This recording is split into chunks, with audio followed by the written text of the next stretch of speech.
Sophie Mukwena, part of our team here in Pretoria, also watching developments. And we've seen a number of international guests, Sophie, arrive today. And in fact, we're expecting more throughout the course of the morning.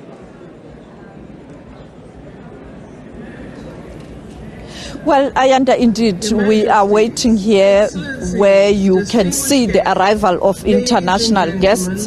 As you can hear, the Minister of International Relations, Dr. Naledi Pandor, welcoming the Vice President of the Republic of Botswana. When I look at the list earlier on, we saw the arrival of Mr. Raila Amolo Odinga, the former Prime Minister of Kenya. We saw the arrival of the former Minister of Uganda. We saw the former President of the Federal Republic of Nigeria. We also saw earlier on the arrival of Megrasa Machel, who is the former First Lady. But we are now fast approaching that moment where we will see the heads of state and government arriving.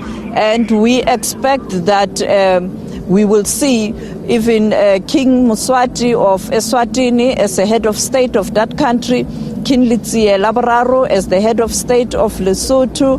We will see the president of Nigeria representing his country, but also as the chair of the ECOWAS. We'll see the arrival of the president of Zimbabwe, Emmerson Mnangagwa, the incoming chair of SADC. We'll see the president of Angola, the outgoing chair of SADC. We will also see other leaders from other countries such as Namibia, Tanzania, who arrived yesterday. As you can hear, now the arrival of the vice president of Cote d'Ivoire. He came yesterday, and you know that Cote d'Ivoire is quite an important country in West Africa. And therefore you have these regions, the 5 regions of the continent, well represented here, as we were told that have different regions represented by those leaders who are chairing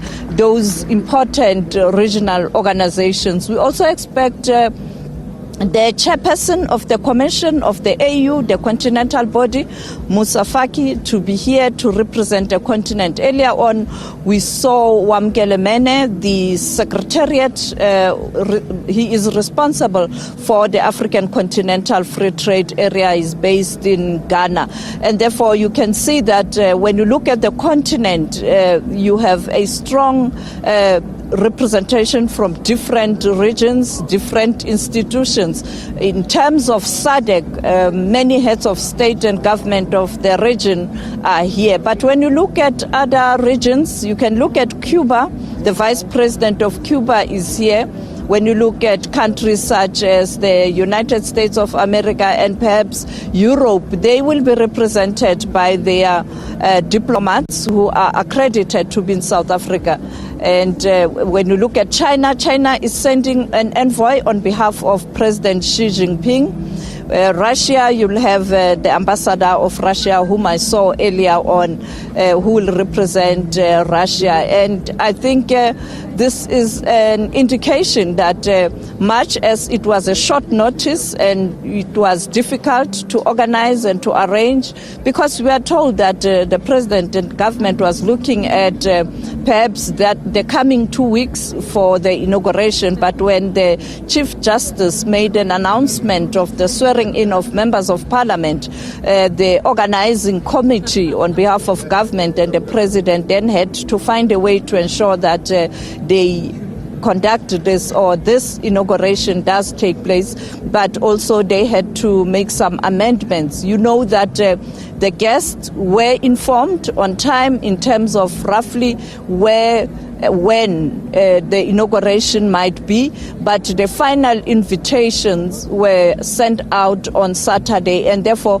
it was quite a short notice. But that didn't stop many countries to come and witness this important moment where we see a smooth transition in South Africa, particularly When you look at for many years after 1994, the ANC has been the leading party in government, and now you are going to have that inclusive government.